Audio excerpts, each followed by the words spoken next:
the world first flavored crispy kangkong. Sa mga restaurant natin dito sa Philippines, maraming nagsaserve ng crispy kangkong. Nilagyan lang po namin ng konting flavor na i-inspire natin yung mga bata kumain ng gulay. Parang na-open yung eyes nila into trying, uy, ang sarap pala ng gulay, ang sarap pala ng kangkong.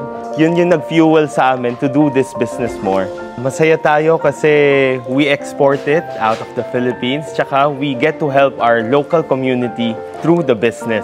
Ang ramen natin, una, farmers na nabigyan ng work from Pampanga and sa Rizal. At ngayon, ang rami pong nagtatanim ng kangkong, hindi lang po doon, pati sa mga neighbor cities nila. One advice I can give is, of course, love your brand more than anyone else.